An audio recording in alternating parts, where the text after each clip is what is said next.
Creo que ya está grabando. Sí. Sí. Muy bien, pues vamos a hacer la presentación de Antonio. Antonio Cuesta Vargas es fisioterapeuta y doctor por la Universidad de Málaga, director de la Cátedra de Fisioterapia de la Universidad de Málaga e investigador principal del grupo Clinemetría en Fisioterapia del Instituto de Investigación Biomecánica, Biomédica de Málaga.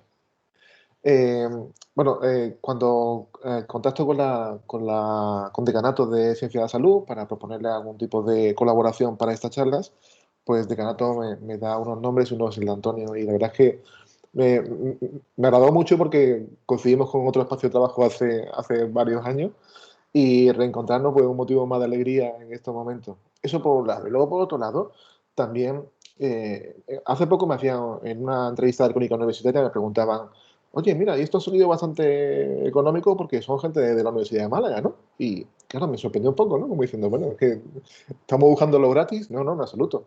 Pero sin embargo, luego he salido a eventos a otras universidades y resultaba que, bueno, que las personas de referencia muchas veces para investigaciones pues eran personas de la Universidad de Málaga y de Ciencias de la Salud. Entonces, también poner en valor de lo que tenemos, lo que hacemos, y más en tu caso, que me consta y sé que eres una referencia en tu campo, Antonio. Así que, bueno, primero agradecerte que estés aquí con nosotros este ratito. Para nosotros es una alegría de tenerte como docente de la Universidad de Málaga, poder contar contigo en estos momentos. Y bueno, te dejo, que sé que quieres plantear alguna idea inicial sobre el contenido de la charla y cómo organizar la charla, y te dejo para que hable con los asistentes. Yo me quedo ya en segundo plano y aquí disfrutando de tu charla. Hasta ahora, Antonio. Muy bien, pues muchas gracias, Manuel. La verdad que muchas gracias por la invitación. La verdad que desde que recibí el correo fue una alegría poder participar en la agenda que al final habéis hecho ahí tan atractiva. Lo que pasa es que yo creo que hay tanta oferta y tanta reunión digital que hacer algo un poco más divulgativo y sin ser ocioso, pero que sea útil digital, pues tiene un valor también complejo de promover, así que muchas gracias y a ver si conseguimos por lo menos que de todas las personas que se han reunido pues que puedan aportarle algo, ¿no? Así que muchas gracias por la invitación. Bueno, antes de empezar, pues estábamos ahí comentando, pues Manuel y yo, un poquito el perfil a la hora de escribiros, pues como en un grupo reducido. Yo había preparado una presentación bastante más divulgativa y muy básica. Incluso algunas de las personas que veo conozco y que son compañeros tanto de docencia como de la parte profesional de fisioterapia. Y bueno, pues la temática, como comentábamos, era te han recomendado andar por salud y que tal vez no sea suficiente. Esto nace de probablemente una de las conversaciones cortas y amables más frecuentes, que es pues recomendar andar a pacientes o a personas que ya no son pacientes, pero que quieren incorporarse progresivamente a una vida más activa. Bueno, había preparado 5 consejos muy básicos, ¿no? Con un vídeo muy cortito y poder tener la posibilidad de, bueno, pues parecido a las tertulias de ciencia, interactuar con los asistentes para dar más detalles sobre esos 5 consejos. Entonces, no sé la posibilidad, si queréis, como el grupo es pequeñito, veo que hay unas 19, 20 personas, podíamos incluso en el chat que confirméis si queréis hacer una participación mayor, por lo que haría una presentación muy cortita, muy divulgativa, y pudiéramos liberar las cámaras o los audios a vosotros, y si fuera más como cañas en el bar o otras tertulias de ciencia que hemos tenido que han sido más de preguntas casi individuales, de interés particular, hasta dónde andar es suficiente, cómo complementar el andar por salud, ¿no? O si también por la hora y porque muchos sois profesionales que a lo mejor está utilizando esta presentación de una forma más locutada o a modo de unidireccional porque no pueden participar, pues podamos hacer una presentación más tradicional y menos interactiva. Entonces yo que pediría, si aquellos que tenéis posibilidad e interés particular en hacerlo más dinámico, podéis escribir en el chat, por favor, simplemente la palabra dinámica, ¿eh? y nos hacemos una idea de casi presentar una presentación u otra. Aunque vamos a empezar con el vídeo corto, ¿vale?, que presenta los 5 consejos directamente, pero si por favor podéis escribir en el chat aquellos que tenéis interés especial en hacerlo mucho más participativo, haría una presentación más cortita y haríamos una especie de reunión bidireccional que creo que, siendo un grupo como es, puede ser mucho más interesante, ¿no? Pues si os parece, escribid por favor en el chat si es posible la dinámica, ¿vale?, de que el grupo es pequeño, y voy a preparar compartir una presentación u otra. Mientras tanto, voy a preparar el compartir la pantalla. Estupendo.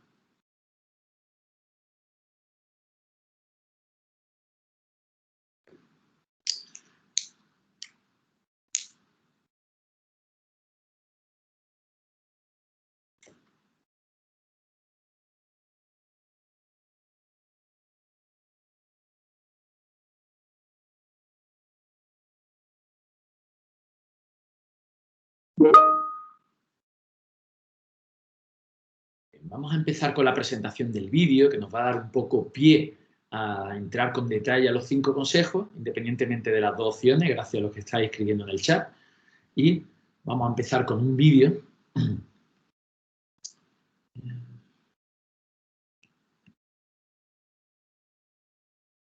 En España son los infartos.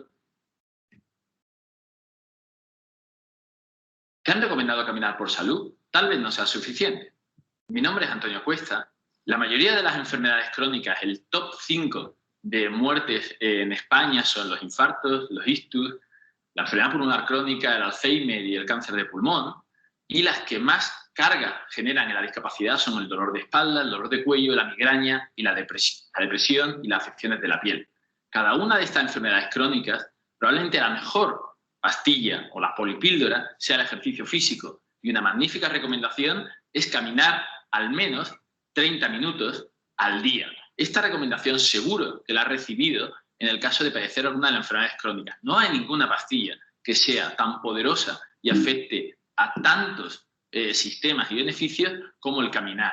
Pero estos 30 minutos ¿es suficiente? Tal vez no. Voy a dar 5 consejos que te puedan ayudar a completar esa recomendación. El primero, prepara tu cerebro cada mañana. Repasa si has tenido un buen descanso cada mañana. Y en algún momento del día intenta hacer un esfuerzo intenso e intermitente acordado a tu intensidad. El autochequeo matinal, revisar si has tenido un buen descanso, un sueño reparador, es una buena práctica. Consejo número 2. Prepara tus pulmones cada noche.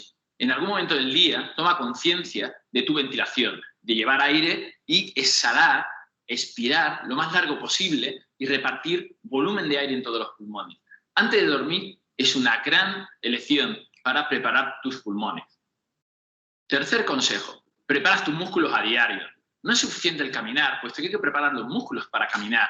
Con 4 movimientos seleccionados por ti y para ti, que muevan grandes grupos musculares, realizarlo al menos durante 40 segundos en 4 series o tandas para cada uno de esos movimientos tal vez sea suficiente. Como los más frecuentes son levantarse de una silla, agacharse, empujar o traccionar con los brazos, son los más habituales, pero debes de elegir aquellos que son capaces de secuenciar al menos durante 40 segundos para trabajar el músculo. No lo hagas al final del día, ni tampoco al principio del día, media mañana o media tarde. El repetir estos ejercicios orientados a la fuerza es una forma de prepararte para beneficiarte del caminar también. El cuarto consejo, prepara tu corazón al menos 2 veces a la semana. Realiza un esfuerzo moderado. En una escala de 0 a 10 lo sitúes entre un 5 o un 7 sobre 10, pero que tenga una duración larga, más de 40 minutos. Y hazlo al menos 2 veces por semana separado entre sí. Puede que para algunas personas el 30 minutos sea un esfuerzo largo el caminar, pero para otras personas probablemente sea un esfuerzo insuficiente y requieran adecuar ese movimiento a trotar, correr o una bici estática o algún tipo de actividad que pueda sostener 40 minutos en ese esfuerzo moderado, que al final de los 40 minutos seas capaz de recapacitar si verdaderamente el esfuerzo acumulado de esa larga duración es el adecuado para ti. Elige cómo hacer el tuyo, elige después de probar, no por una recomendación general. Y el quinto y último consejo es diviértete moviéndote. Esto hazlo al menos una vez a la semana. Realizar alguna actividad o movimiento que te divierta, probablemente bailar o jugar con la mascota, con familiares o amigos, sean los más frecuentes. Elige cuál es la tuya y es complementario al esfuerzo largo, aunque pueda ayudar a durar más de 40 minutos, y es complementario al esfuerzo corto e intenso de los músculos, aunque llegues a acumular más de esos 4 minutos que hablábamos en el consejo anterior. Bien, estos 5 consejos no sirven de nada si no tienes el suficiente soporte. Busca soporte entre la familia, busca soporte entre los amigos y busca soporte entre los sanitarios. Cada una de estas 3 dimensiones son complementarias entre sí y debes de tener un apoyo en cada una de ellas. Y sobre todo, cree en ti y automotívate. Adecúa si puedes estos 5 consejos con la ayuda de tu fisioterapeuta. Muchas gracias.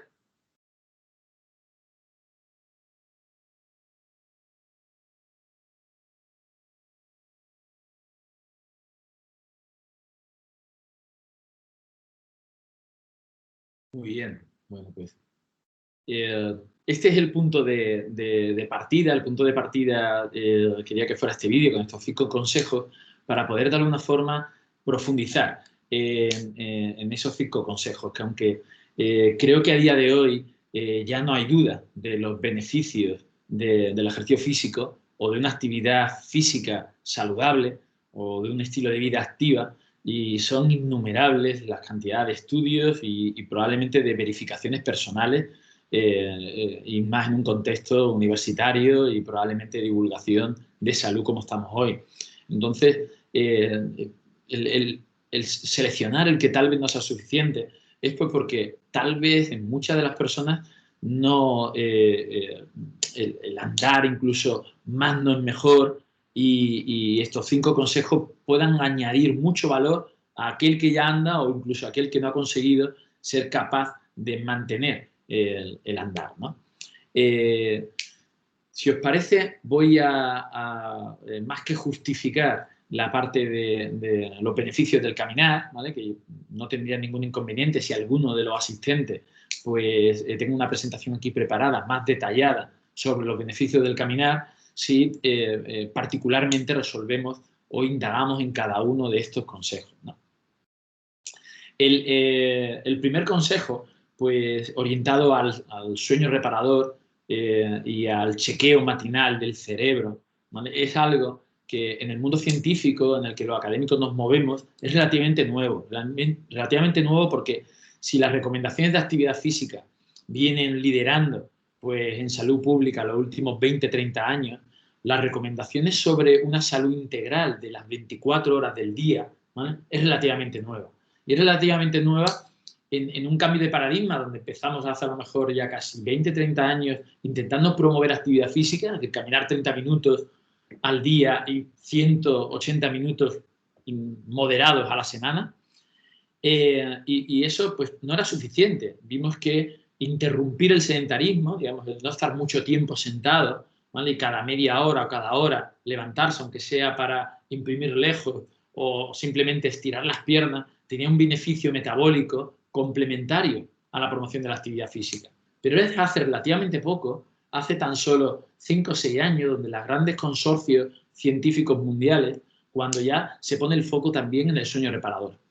Y esto lo recogen las guías de las distintas round tables, que serían las mesas multidisciplinares, donde se toman los grandes acuerdos de integrar el sueño reparador dentro de las recomendaciones de estilo de vida activa como el punto primero, ¿no? Y el chequear por la mañana si uno ha descansado bien, que yo creo que una de las grandes preguntas para hacerla a nuestros familiares y personas más directas, te permite afrontar el día de otra forma, ¿no? Y tener además un momento de pausa para ser consciente si has descansado bien, y si no ha sido así, empezar a tomar medidas para contemplar el descanso de otra forma, con ayuda profesional o simplemente sincronizando las actividades deportivas o los hábitos antes de ir a dormir. Es decir, hay abordajes tanto conductuales como sociales, como biológicos, como también incluso clínicos o médicos que permiten atender esa parte. Pero lo primero, desde el punto de vista personal, sería el autochequeo, ¿no? En este sentido, de este primer consejo sobre el chequear el sueño reparador por la mañana, no sé si entre los asistentes hay alguien que quiera comentar algo puntualmente y podamos de alguna forma pues, detallar o incluso concretar sobre este primer consejo como complemento al caminar 30 minutos al día. No sé si Manolo puedes liberar los micrófonos y bueno, hacemos un poco caso a hacerlo un poquito más dinámico, ¿no? En principio están todos con la opción de que ellos puedan abrir el micrófono, pulsando sobre el icono y poder hablar. Estupendo. Pues si tenéis alguna pregunta sobre este primer consejo, el sueño reparador, algo que personalmente o algún familiar o algún pues, amigo que os pueda interesar sobre este primer consejo, porque el nivel de concreción y de detalle puede ser diferente. Sí, sí, puede escribir Pilar. Sí, sí. Además, me gustaría que fuera interactivo porque al ser un grupo así pequeño estamos acostumbrados a clases masivas ya de 75 y los grupos pequeños esto lo hacemos casi presencial. Así que genial si podéis comentar algo. Creo que muchas de las dudas que tenéis probablemente sean comunes, ¿vale? Buenas tardes. ¿Se oye? Sí, sí, perfectamente. Hola Antonio, soy Lidia Hernández. Mira, yo la primera, bueno, dudilla sí que me surge cuando has dicho sueño reparador, es eso, definir sueño reparador, porque claro, mucha gente dice, no, tantas horas tienes que dormir, o no sé, ¿cómo definirías tu sueño reparador? ¿En qué me tendría que centrar o basar para decir, uy, es verdad, he dormido bien o no? Aparte de saber que a lo mejor has tenido sueño, no has tenido un sueño continuo, o te has despertado, o lo que sea, pero ¿hay alguna así para centrarse en eso? El término Gracias. sueño reparador es un término vinculado a la clínica, vinculado a las patologías del sueño, sobre todo a los trastornos del sueño, a los síndromes de apneas obstructivas del sueño y a muchas enfermedades que cursan con fatiga o cansancio extremo por el tratamiento, como puede ser la fatiga relacionada con el cáncer o otro tipo de fatiga de tipo neurológico. Entonces, el sueño reparador está desarrollado sobre todo en enfermedades donde hay dificultad para, digamos, empezar el día con energía, ¿no? Entonces, ese mismo término se extiende de prevención secundaria, que sería la parte, digamos, de enfermedades, de donde nace un poco ese apellido de reparador, y se lleva a la prevención primaria, o sea, para la población general, donde uno tenga una percepción subjetiva, de una respuesta a esa pregunta, de si he tenido un buen descanso, y en ese sentido, pues reseteado, reparado, ¿vale? Y esto es muy subjetivo para cada persona, porque hay personas que desde el punto de vista fisiológico, con parámetros tanto ventilatorios, circulatorios o neurofisiológicos del sueño, hay personas que necesitan una profundidad y unos picos de sueño y una cantidad y calidad de sueño diferente a otras, ¿no? Con lo que el indicador subjetivo psicométrico de la pregunta sería pues, que si uno se siente reparado como el promedio de Nochebuena, ¿no? Sobre todo está orientado a identificar a aquellas personas que no se sienten reparados, que tienen una rigidez matutina, que tienen una fatiga en la primera mitad del día a pesar de todo el ritmo circadiano y todas las hormonas vinculadas al ritmo circadiano que se activan a mitad de la mañana y que tienen un arrancar muy complejo y que está muy vinculado a estos problemas que hablaba de poblaciones clínicas. Entonces, el sueño reparador es un concepto, un constructo teórico, ¿no? Sobre y autodefinido, ¿no? Que permite de alguna forma detectar si hubiera algo a estudiar en detenimiento, ¿no? Hay muchas patologías del sueño que requieren un estudio, hay unidades específicas mixtas porque son pluridisciplinares del sueño, pero a nivel de prevención, de salud pública en general y de prevención primaria donde haya patología, sería pues empezar a implantar conductas de un sueño estable, digamos una cantidad de horas entre 7 y 9 horas, una calidad que tenga una fase REM medible y que uno de alguna forma haya tenido un descanso que se sienta con energía, ¿vale? En la primera mitad del día, energía suficiente, ¿no? Incluso con los pacientes hacemos estas medidas de energía y hacemos la analogía con las baterías a lo largo del día. Intervenciones sobre el descanso, pequeñitas, con pequeños consejos, como puede ser evitar dispositivos electrónicos, tener un hábito de desenchufe antes de ir a descansar y ser respetuoso con el horario, ¿no? Cuando se pueda, y con la cantidad y la calidad de las horas cuando se pueda, ¿vale? Son consejos pequeños que, si dan estabilidad, normalmente tienen incluso mayor efecto que intervenciones de ejercicio en la salud general, ¿no? Entonces, por eso lo hemos incorporado desde hace relativamente poco. Y la forma de empezar, de tirar del hilo, sería, bueno, pues pararse a preguntarse uno mismo, porque es una medida que tiene mucha variabilidad entre su población clínica y población sana, y además mucha variabilidad individual entre cada sujeto, ¿vale? Por eso requiere, pues, de algún consejo más en este sentido. No sé si ha respondido Lidia al sueño reparador, porque es un apellido muy teórico traído de la literatura, además anglosajona y traducida literalmente, ¿no?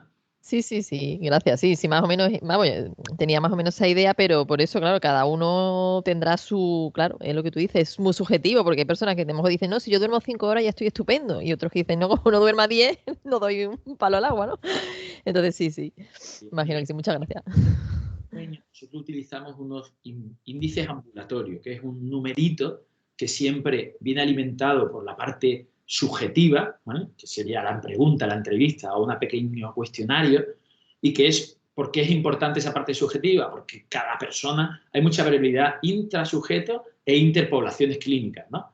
Pero además venga también alimentado con algún parámetro fisiológico, ¿no? Normalmente lo que solemos medir en el sueño es, pues, saturaciones de oxígeno, que ahora es muy interesante, sobre todo con las afecciones respiratorias derivadas del COVID y todo esto, y también parámetros fisiológicos que incluso en muchas aplicaciones móviles nos miden calidad de sueño a partir de movimientos, cambios de postura, e incluso hay algoritmos que lo correlacionan bastante fiablemente con el estudio neurofisiológico del sueño y la fase REM o la fase de sueño profundo que se producen, ¿no? Este sí era el primer consejo. Si queréis pasamos en el segundo consejo. Hemos hablado de los pulmones y es algo que se atiende poco. Se atiende poco porque, salvo que haya una patología respiratoria, mucha patología, mucha enfermedad, o cuando no hay enfermedad, somos poco conscientes de la respiración, ¿no? Y hay veces que hacer simplemente una ventilación dirigida, es decir, aprovechar los pulmones en su totalidad, con posturas, abriendo los brazos o con expansiones laterales o mandando el aire a la parte más abdominal y diafragmática, la parte más baja de los pulmones. Es decir, hacer una ventilación dirigida, simplemente el hecho de pararse a ventilar de forma dirigida y tener algún recurso respiratorio en una persona sana va a favorecer, pues, con muy poco esfuerzo, que esos 30 minutos de caminata sean mucho más rentables, ¿no? Sean mucho más efectivos, ¿no? Entonces, el tema ventilatorio, como fisioterapeutas lo hacemos siempre en pacientes respiratorios o cardiorrespiratorios, pero el ponerlo aquí como consejos, porque justamente las nuevas guías incorporan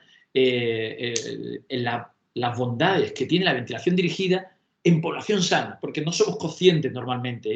Es cierto que muchas actividades cuerpo-mente, como pueden ser el yoga, el tai chi o la relajación, o métodos de psicología en relajación o concentración, muchas actividades de este tipo utilizan de forma ancestral la ventilación dirigida y con herramientas muy sencillas, que en fisioterapia son, pues, respiraciones diafragmáticas o expansiones costales con el movimiento de brazos, y haciendo expiraciones largas, que sabemos que durante se exhala, cuanto más dure el tiempo de soltar el aire, más efecto vegetativo de bradicardia y relajación hay, y utilizar la ventilación tanto para la relajación como para la conciencia corporal, pues tiene un peso que a los mismos 30 minutos, con la misma intensidad y en la misma persona, pues pueden multiplicar o elevar muchísimo su efectividad. Y un momento magnífico para hacerlo es la noche, ¿no? Es un momento magnífico justamente porque ayudaría a entrar justamente a esa parte de esa aceleración que hablábamos con el consejo primero. No sé si alguno queréis comentar algo a modo individual o algo que podáis incluso aportar también desde el punto de vista de la parte de la ventilación como consejo complementario al caminar 30 minutos al día. ¿O alguna duda que queráis comentar? O escribir en el chat.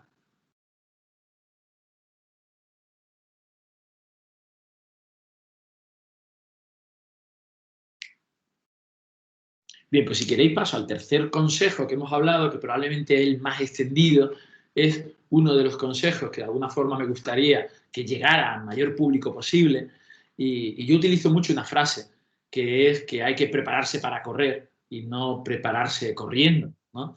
y dependiendo del nivel funcional de cada persona, ¿no?, del nivel deportivo y capacidad que tiene, pues lo podemos extrapolar al caminar, ¿no? Tal vez tendría mucho en algunas personas de edad avanzada, con limitación funcional, incluso problemas patológicos, o personas que habitualmente no caminan, pues tendría un peso especial el prepararse para caminar, ¿no? Y ahí entra el atender a los músculos, ¿no? Elegir, como decía en el vídeo, 4 movimientos muy sencillos, como puede ser levantarse y sentarse de la silla, o como puede ser en el marco de una puerta, hacer flexiones, o como puede ser aprovechando simplemente cualquier zona que se pueda traccionar y ayudar a levantar el cuerpo traccionando, donde se utilicen músculos muy grandes de brazos y piernas, pero que implique un esfuerzo que en poquito tiempo, en 20, 30 segundos, desarrolle pues una hiperventilación y una congestión muscular orientado al trabajo, sobre todo de fuerza o de potencia, de hacer un esfuerzo repetido durante 10, 20 repeticiones, e incluso aquellos que ya tienen una cierta experiencia, pues acudir al gimnasio, pues con algún técnico que le pueda ayudar un poco en planificar la fuerza acorde a su edad, o personas que incluso salgan de una patología y acudan a su fisioterapeuta para tener un programa de ejercicios de fuerza, ¿no? Esto tiene unas bondades totalmente complementarias al caminar, que es un consejo magnífico, que tiene muchas bondades, pero que se queda corto, ¿no? E incluso en aquellas personas que tienen dificultades para caminar o que le cuesta progresar en el caminar, es imprescindible este trabajo de fuerza y atender a los músculos de esta forma para beneficiarse del caminar y seguir incrementando el caminar o no sufrir de problemas derivados de los pies o derivados de la falta de adecuación si uno camina lo mismo que el vecino y no se adecua a su intensidad. Y además, sobre todo, ¿vale?, yo diría que a partir de los 35, 40 años, el atender a la fuerza, el atender al músculo, es imprescindible. Incluso esto es como si uno se fuera a una isla desierta, ¿con qué te irías? ¿Con el caminar o con los ejercicios de fuerza? Pues yo diría que a partir de los 35 años habría que irse con los ejercicios de fuerza, porque es donde podemos frenar el declive natural fisiológico del humano, ¿no? Y que probablemente se atiende poco, salvo excepciones. A lo mejor el grupo que hay aquí pues está ya con esa formación, experiencia y esos hábitos de estilo de vida porque se cuida y hace su ejercicio de fuerza. Pero históricamente, pues a lo mejor en el siglo XX, hace tampoco 30 años, se recomendaba mucho más ejercicio aeróbico a los mayores o al adulto mayor sano, y hoy pues se recomienda mucho más ejercicio de fuerza adecuado a la capacidad de cada uno, ¿vale? En el caso de que sean pacientes supervisados por un fisioterapeuta, en el caso de personas sanas, pues que esté con un técnico deportivo que de alguna forma pueda supervisar la progresión, pero hoy por hoy el músculo ya no se entiende como un elemento independiente del cerebro, sino que funciona como un sistema neuroendocrino y que es capaz de activar un número infinito, no infinito, pero muy largo, de mioquinas y de citoquinas y de señaladores en los distintos tejidos y órganos que son imprescindibles hoy por hoy con la información que sabemos el no aprovechar esa ventaja, ¿no?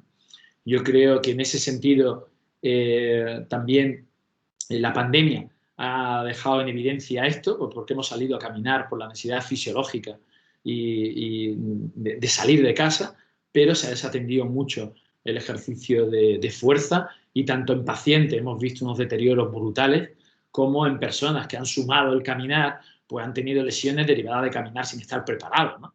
Entonces yo creo que ha puesto en evidencia justamente esto que los fisioterapeutas venimos pidiendo desde hace mucho tiempo y que probablemente de esto sí que tengáis a lo mejor algo que aportar o que preguntar de este tercer consejo que requiere mucha inversión e incluso más que un complemento, yo lo diría casi una prioridad al de caminar, ¿no? No sé si hay alguna pregunta con respecto al tercer consejo de atender a los músculos o algo que queráis comentar.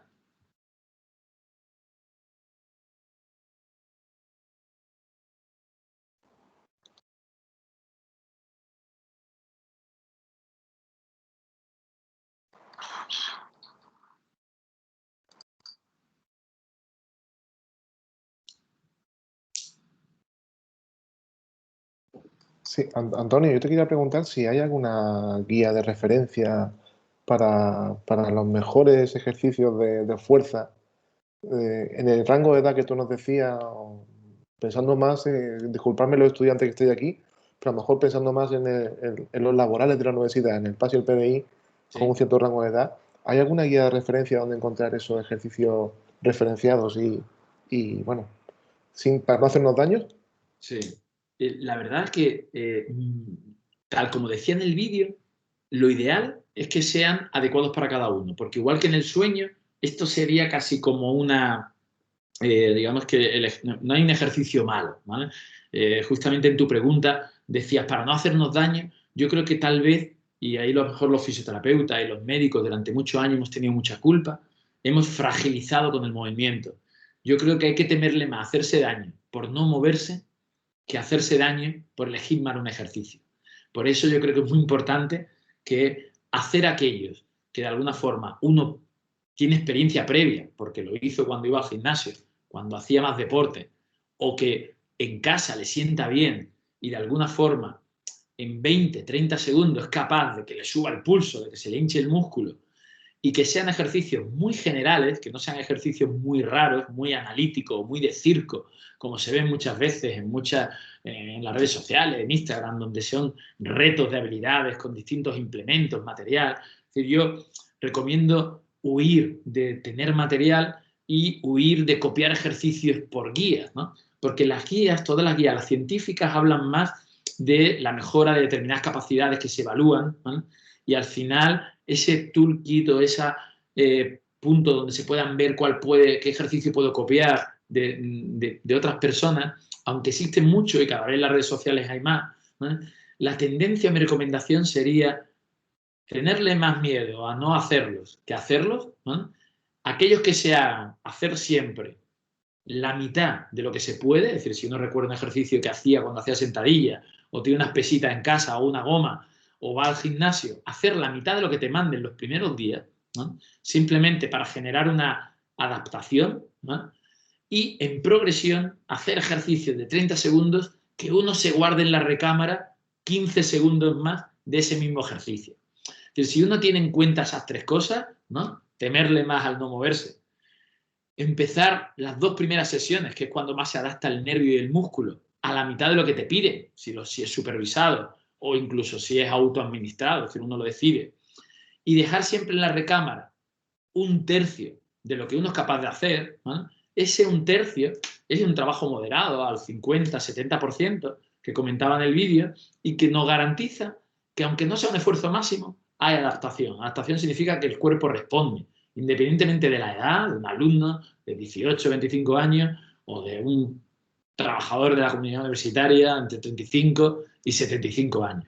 Independientemente de la edad, incluso los últimos estudios que estamos haciendo en octogenarios, la respuesta es igual de efectiva, es decir, que nunca es tarde para empezar a hacer fuerza y que probablemente elegir el movimiento depende más de la persona que de la guía, y si tenemos en cuenta estas tres cosas, temerle más al estar quieto, hacer una adaptación las primeras sesiones muy, muy, muy liviana, es decir, sería un ejercicio ligero a la mitad de lo que piden, ¿vale? Y que en la progresión, dejarnos en la recámara ese tercio, ¿vale? Que si hacemos los ejercicios por tiempo, en 30 segundos, por dejar 15 segundos que podría seguir haciendo el ejercicio, ¿vale? Por lo tanto no lo estoy haciendo hasta la fatiga máxima o hasta el fallo, ¿vale?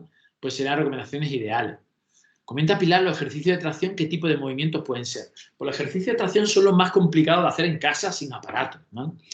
Pero está genial esa pregunta, Pilar, porque hace falta el cuerpo, en general, tanto en personas que tengan mucha capacidad como otras, los que están en el gimnasio, pues todos los ejercicios de tracción son aquellos que le llaman pull, ¿vale? Que tiramos de las manos hacia el cuerpo, y hay en los gimnasios máquinas con poleas por detrás de la nuca, o poleas al pecho, o poleas en remo, pero siempre en maquinaria porque uno tracciona hacia el cuerpo. En casa, estos ejercicios, aunque son menos frecuentes en la actividad de vida diaria que el empujar, ¿vale? Hay que atender también a esos músculos, que serían los músculos flexores, los de tracción. ¿Y cómo podemos hacer? Pues bueno, en casa se puede hacer con los TRX, que son estas cintas con asidero que se ponen en la puerta o se engancha y uno puede tirar de esta cinta moviendo el cuerpo, ¿vale? O puede ser también un sistema con goma, que podamos a una puerta que abra en sentido contrario y atarlo la goma para tirar de la goma hacia el cuerpo y darle distintas oblicuidades a la goma, o bien horizontal, o bien oblicuo o bien vertical, porque los ejercicios de tracción implican sobre todo flexión de brazos y acercar las cosas al cuerpo. Y aunque no son tan importantes como los de empuje, porque en la vida diaria, sobre todo personas mayores, necesitan empujar para levantarse de la silla, para levantarse de la cama, para tumbarse boca abajo, la tracción, aunque es menos frecuente, hay que atender también esos músculos porque se atrofian antes, ¿vale? Entonces lo ideal es tener, yo siempre digo, al menos 4 movimientos básicos, que si fuéramos en el gimnasio sería como 4 rutinas básicas. Los flexores de brazos, o los que traccionamos, los extensores de brazos, o los que empujan, ¿no?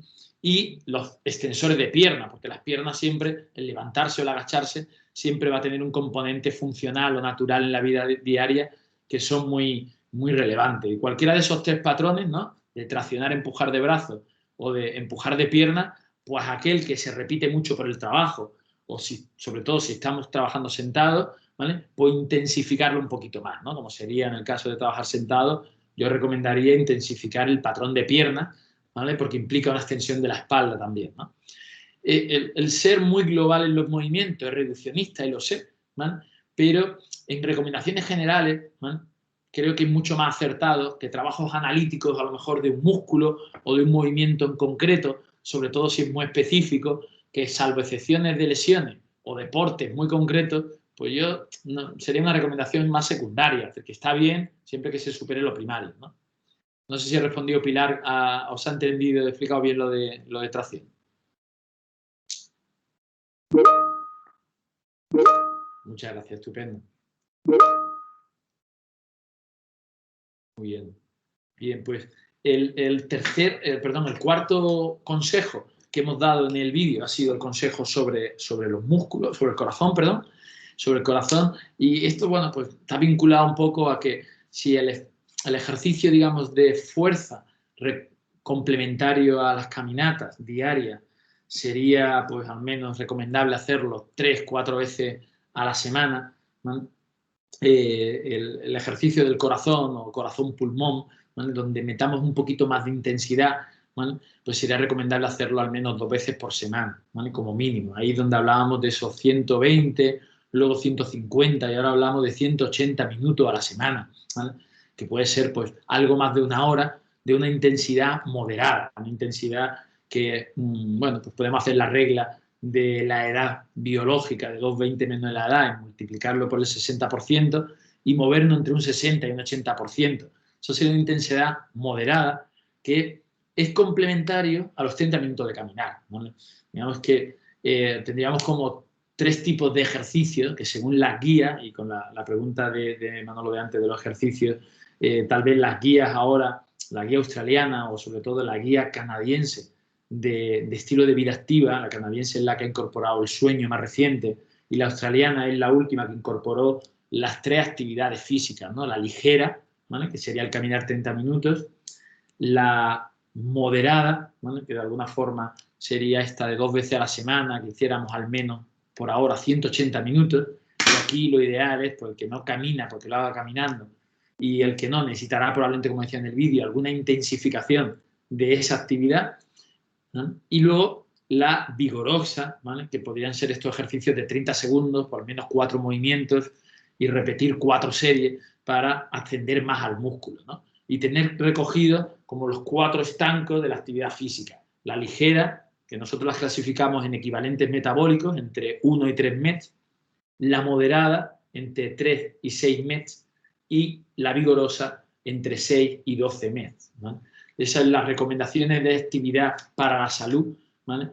Nos vienen a decir que hay que tener puntuado, ¿vale? Las 3 tipos de actividad física, no solo la moderada, ¿vale? De caminar 120 minutos a la semana, ¿vale? Para atender al corazón, que era un poco la primera, ¿no? Sino que con el tiempo nos hemos girado a que la ligera tiene una serie de beneficios metabólicos complementarios y la vigorosa, ¿vale?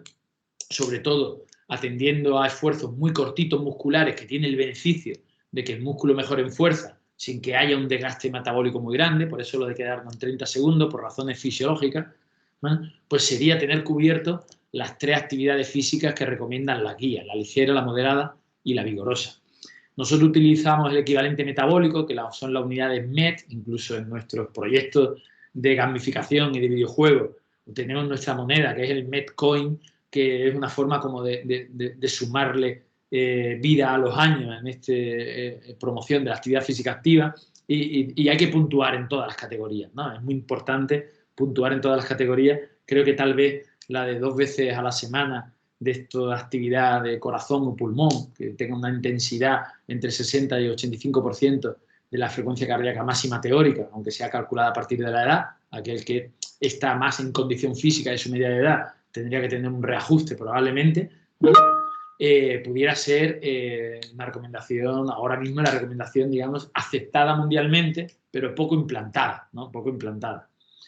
Hay otra categoría, ¿no?, que se sale, que sería la actividad física extenuante, que es aquella por encima de los 12 METs, que en un principio no entra en la guía de estilo de vida activa, ¿no?, por ahora, ¿no? Pero se está haciendo bastante estudio como que pequeños detallitos extenuantes, sería casi como entrenar a sustos, ¿no? Tiene un refuerzo en el sistema nervioso vegetativo y neuroendocrino, que tiene unas bondades que se están estudiando y probablemente en la futura guía aparezca, ¿vale? Pero hoy por hoy, pues no es así, ¿no? Comentaba Lidia, dice, ¿con los 30 minutos al día no es suficiente entonces para ejercitar el corazón? No, si la actividad de esos 30 minutos es ligera, entre 1 y 3 METs. ¿Y esto cómo lo sabe uno para sí mismo? Bueno, pues si después de esos 30 minutos a una velocidad, pues que más o menos de paseo, que pueden ser unos 3 kilómetros por hora, que lo podemos estimar con la distancia en el coche o con el tiempo en el reloj, es un paseo suave, ¿vale?, que tiene esa actividad ligera, y cuando uno termina, para su capacidad física y la condición de esa persona y la edad, pues de alguna forma podría continuar andando 1 hora más, ¿vale?, o incluso 40 minutos más. Ese paseo es insuficiente para el corazón. Sería una actividad ligera, ¿vale? Y por tanto habría que complementarlo con una actividad moderada, ¿vale?, que sería una actividad que cuando uno termina esos 30 minutos o esos 40 minutos para el corazón, al finalizar, pues alcanzar al menos el 60% de la frecuencia cardíaca máxima si utilizamos el pulso como indicador, que salvo excepciones de algunos medicamentos para la tensión, el pulso es un buen indicador del esfuerzo y de la intensidad. Si es caminar un buen paseo, incluso con cuestas, claro, como esto depende tanto de cada persona, de las cuestas y de la experiencia caminando, os puedo asegurar que pues tenemos pacientes o familiares y conocidos que tienen un histórico de caminar y a pesar de tener enfermedades y 70 años, pues son caminantes donde ir a 6 kilómetros o 5 kilómetros por hora durante 90 minutos terminan esa actividad y no llegan al 60% de su frecuencia cardíaca máxima, y hay personas pues, que a pesar de su juventud pues, no tienen el hábito de caminar y al terminar esos 30 minutos, pues lo mismo están al 80% de su frecuencia cardíaca máxima. Por lo tanto, la recomendación en tiempo y en distancia y en velocidad no suele ser suficiente para saber si la actividad es ligera o es moderada y por tanto si tiene un beneficio metabólico o para el corazón. En cualquier caso, si la recomendación es para vosotros mismos, un buen paseo, digamos, incluso con cuestas, como comenta Lidia, si al terminar, ¿no?, la frecuencia respiratoria, ¿no?, el número de veces que respiramos por minuto, supera los 20 o 30 por minuto, y esto significaría que hablando por teléfono con alguien va a identificar que acabamos de pegarnos un buen paseo con cuestas, ¿vale?, probablemente hemos alcanzado ese 60%, que es el primer umbral aeróbico, ¿vale? Y entonces sí, a partir de ese momento, ¿vale?, ya empieza a tener efecto en el corazón, ¿vale? Lo que yo quiero de alguna forma trasladar es que el paseo cortito, donde uno termina, que no, hablando por teléfono no se nota que ha dado un paseo, es necesario, ¿vale?, y complementario a ese paseo de 45 minutos, ese ejercicio aeróbico, carrera o bicicleta o natación, que cuando uno termina, pues el pulso es descaradamente, ¿vale?, mucho más alto y se notaría mucho hablando por teléfono. Incluso si medimos el pulso, pues alcanzaría un 80, un 85 en el momento final de acumular toda la fatiga del ejercicio. Y esos dos son complementarios y además complementarios con el muscular. Bien. Y por último, el quinto consejo, que es muy importante, el tema de la diversión.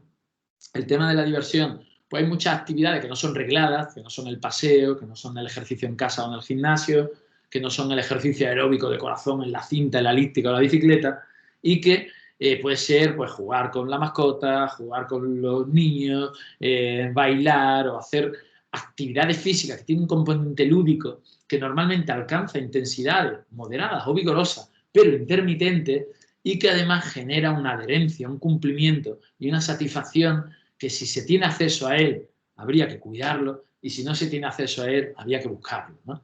Creo que este es el consejo de que tal vez los 30 minutos de paseo no sean suficientes ni sean iguales para dos personas, ¿no? Y todos los consejos, además, van de alguna forma complementados con el soporte social. Al final del vídeo comentaba que el soporte social de los familiares, de los sanitarios y de los iguales o los amigos son complementarios entre sí, porque en la propia teoría del soporte social habría que acudir a cada uno de estos ayudas o soportes para, digamos, mantener a largo plazo estas recomendaciones una vez que se implantan. Y la cuarta dimensión, junto con el soporte de los sanitarios, de los familiares y de los amigos, es la autodeterminación, es verdaderamente tener esa capacidad de empuje, ¿no? Que es otra de las facetas para garantizar el cumplimiento o la adherencia a estos consejos, ¿no? Bien, la verdad que me he dilatado un poquito en el tiempo, no sé si, pero bueno, creo que era mejor también, no sé si hay alguna pregunta sobre la parte del cuarto consejo del corazón o incluso del tema del divertimento y de la adherencia terapéutica o algo que queráis comentar en general sobre si el andar no es suficiente. Yo insisto otra vez. Mira, Antonio, respecto al tema del senderismo, porque bueno, mucha gente decimos, ven a andar, vale, yo hago senderismo. Es hacer senderismo una vez a la semana, que normalmente se hace los fines de semana. Si te haces una ruta importante, vamos a llamarle, yo qué sé, 8, 9, 10 kilómetros de ruta, una vez a la semana. Eso también se podría englobar en el cuarto punto, o claro, dependerá también de muchos factores, o una cosa aislada tampoco vale. Exactamente, estaría fuera de la foto de recomendación que hemos hecho, porque es una actividad episódica. Lo que se hace una vez a la semana lo consideramos episódico. Y esto, al final, entre el estímulo de ese día que uno ha salido y a la semana que vuelva a salir, en el mejor de los casos, no hay, hay demasiado tiempo entre un estímulo y otro para que genere adaptación desde el punto de vista fisiológico, con lo que no se encuadraría en el cuarto, ¿vale? Pero sin embargo, sí se encuadraría en esas actividades divertidas, sociales, donde hay una mezcla de cumplimiento y divertimento, ¿vale? Que para algunas personas, pues 8 kilómetros puede ser una actividad moderada y para otras personas una actividad ligera y para otras personas solo una actividad social, ¿vale? Incluso para otras personas puede ser una actividad extenuante, no recomendable desde el punto de vista de la salud, ¿vale? La actividad episódica, el deportista de fin de semana, y esto pasa mucho entre senderistas y pasa mucho también entre ciclistas de ruta, los ciclistas que hacen 100 kilómetros en el fin de semana y no cogen la bicicleta los otros 6 días, ¿vale? Y suelen tener muchos problemas de salud por hacer una actividad moderada o vigorosa y episódica una vez a la semana. El cuerpo funciona por estímulo y compensación, estímulo y compensación. Si entre un estímulo y el tiempo que dejamos antes de otro hay demasiado tiempo, el efecto, digamos, crónico de adaptación que tiene en el cuerpo no es suficiente. Con lo que para mí se encuadraría en el punto 5, en el de divertimento, siempre y cuando no sea contraproducente, que en algunas personas puede ser demasiado, ¿no? Y en otras, pues a lo mejor será exclusivamente social. Vale, gracias. Y si bueno, y si lo unes a si tú haces esa actividad el fin de semana y durante la semana haces tus 30 minutos, eso sí ya sería mejor, ¿no? Exactamente. Es decir, si además consigues, Lidia, pues que esos 8 kilómetros pues lo haces en aproximadamente 90 minutos y cuando terminas tienes un 60% de tu pulso, o sea que se nota hablando por teléfono que viene a dar y ha habido un esfuerzo acumulado y consigues pues el martes, miércoles hacer otra sesión igual, estarías en el punto 4, ¿vale? Ajá, vale, perfecto. Muchas gracias. Muy bien. ¿Alguna pregunta más? ¿O alguna cosita que queráis comentar en general o alguna? Bueno, pues Manuel, yo la verdad que por no meter mucho en el tiempo y no invadir las dos, ¿no? Queríamos hacerlo a esta hora del prealmuerzo, pues sí, parte, La verdad bueno, que espero haber sido un poquito clarificador en resumir estas cosas que son muchas veces muy generales. El vídeo, como está grabado, pues el vídeo lo podrán reproducir ahí por si las personas que lo quieran ver más adelante.